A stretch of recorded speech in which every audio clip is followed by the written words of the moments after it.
পৃথিবীর সবচেয়ে বিখ্যাত একটা ছবি, কিন্তু আজও কেউ ঠিকমতো বলতে পারে না সে কেন হাসছে। 500 বছরের পুরনো একটি হাসির পিছনে লুকিয়ে আছে এক শিল্পীর অসাধারণ কৌশল, ইতিহাসের অদ্ভুত গল্প আর এমন কিছু রহস্য যা আজও মানুষকে ভাবিয়ে তোলে। এই হলো মোনালিসা, যেটা শুধু ছবি না, একটা রহস্য। আজ আমরা কথা বলবো পৃথিবীর সবচেয়ে বিখ্যাত চিত্রকর্ম নিয়ে, মোনালিসা। কেন এই ছবি এত বিখ্যাত? কে এই নারী? আর তার হাসির পেছনের রহস্যটাই বা কি? চলুন আজ আমরা ঢুকে পড়ি ইতিহাসের সবচেয়ে রহস্যময় ছবির জগতে। ডার্ক লাইটে স্বাগতম। আজকের ভিডিওয়ে আমরা জানব জগৎবিখ্যাত শিল্পী লিওনার্দো দা ভিঞ্চির আঁকা মোনালিসা সম্পর্কে। মোনালিসা হলো একটি বিখ্যাত পোর্ট্রেট পেইন্টিং, যেটা আঁকেন বিখ্যাত ইতালিয়ান শিল্পী লিওনার্দো দা ভিঞ্চি। এই ছবিটি আঁকা হয়েছিল প্রায় 1503 থেকে 1506 সালের মধ্যে। যদিও অনেক গবেষক বলেন তিনি আরও কয়েক বছর ধরে এটাতে কাজ করেছিলেন। এখন এই ছবিটি রাখা আছে ফ্রান্সের লুভর মিউজিয়ামে। প্রতিদিন হাজার হাজার মানুষ শুধু এই একটা ছবির জন্য সেখানে ভিড় করে। লিওনার্দো দা ভিঞ্চি কে ছিলেন? লিওনার্দো দা ভিঞ্চির জন্ম 15 এপ্রিল 1452। জন্মস্থান Vinci, Italy.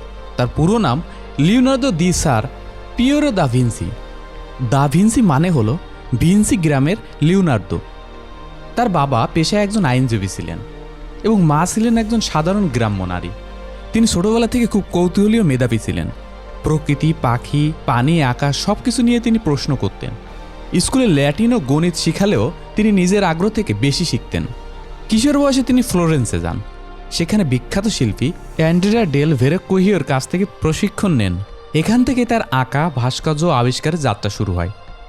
Leonardo da Vinci শুধু একজন চিত্রশিল্পী ছিলেন না, তিনি একাধারে ছিলেন বিজ্ঞানী, উদ্ভাবক, ইঞ্জিনিয়ার, অ্যানাটমিস্ট, সঙ্গীত শিল্পী। এক কথায় তিনি ছিলেন রেনেসাঁ ম্যান। তিনি মানুষের শরীর, প্রকৃতি, আলো সবকিছু গভীরভাবে পর্যবেক্ষণ করতেন। আর সেই পর্যবেক্ষণই মোনালিসার মতো সুন্দর ছবিতে ফুটে উঠেছে। এখন আসি মোনালিসা কে। সবচেয়ে বড় প্রশ্ন এই ছবির নারীটিকে। তার নাম ছিল লিসা ঘেরার্ডিনি। তিনি ছিলেন একজন ব্যবসায়ীর স্ত্রী। এই কারণে ইতালিতে ছবিটিকে বলা হয় লা গিওকোন্ডা। কিন্তু সবাই এই ব্যাখ্যায় একমত না। কেউ বলেন এটা লিওনার্দো দা ভিঞ্চির নিজের ফিমেল ভার্সন, কেউ বলে এটা সম্পূর্ণ কাল্পনিক চরিত্র।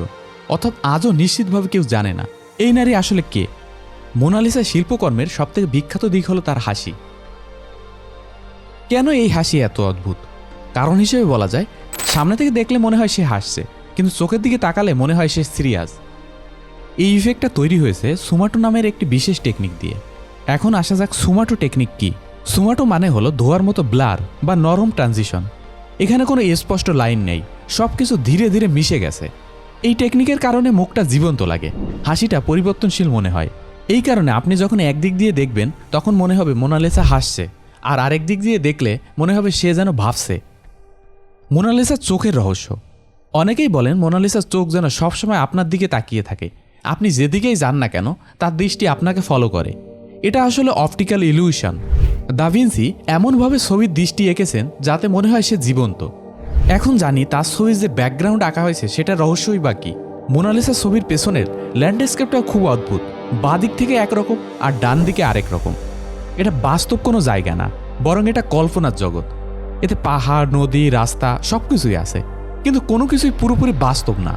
আর একটা প্রশ্ন সবার মনেই আসে, মোনালিসার সবচেয়ে রহস্যগুলোর একটি হলো তার আইব্রু নেই কেন।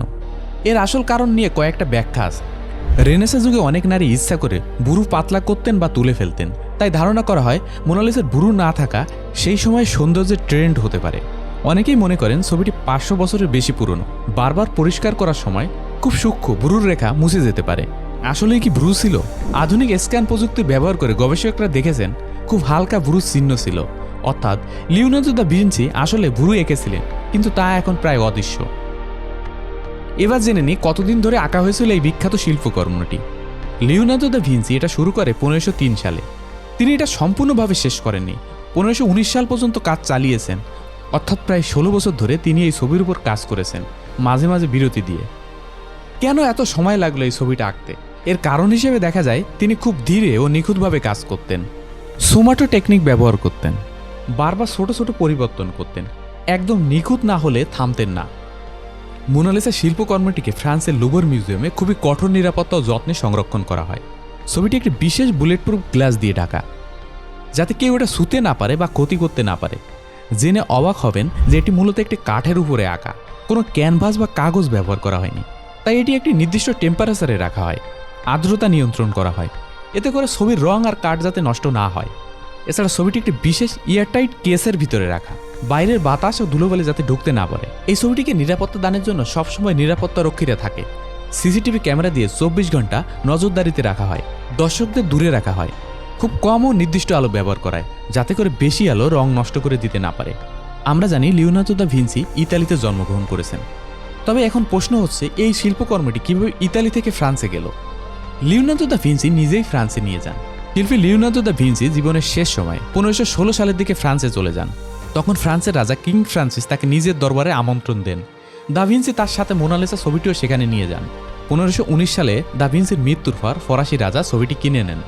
তখন থেকে এটি ফ্রান্সের রাজকীয় সংগ্রহের অংশ হয়ে যায় এবং পরে এটিকে মিউজিয়ামে রাখা হয় এবং এটি এখন আছে ফ্রান্সের বিখ্যাত লুভর মিউজিয়ামে।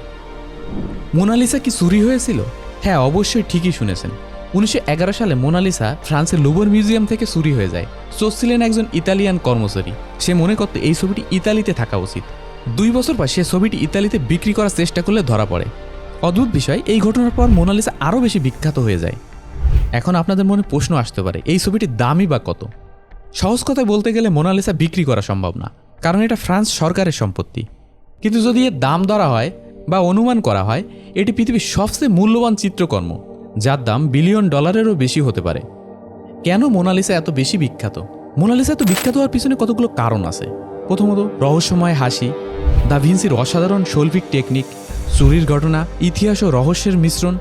সহজ কথায় বলতে গেলে এটা শুধু একটা ছবি না, এটা একটা অনুভূতি। তাহলে বন্ধুরা, একটা ছোট্ট পেইন্টিং, একটা রহস্যময় হাসি আর এক অসাধারণ শিল্পীর হাত, এই তিনটা মিলেই তৈরি হয়েছে পৃথিবীর সবথেকে বিখ্যাত ছবি মোনালিসা। আপনি কি মনে করেন, সে আসলে হাসছে নাকি কিছু লুকাচ্ছে? কমেন্ট করে জানিয়ে দিন আপনার মতামত। আর এমন ভিডিও ভবিষ্যতে আরও দেখতে চাইলে লাইক, শেয়ার আর সাবস্ক্রাইব করতে ভুলবেন না। সে পর্যন্ত সবাই ভালো থাকুন, সুস্থ থাকুন।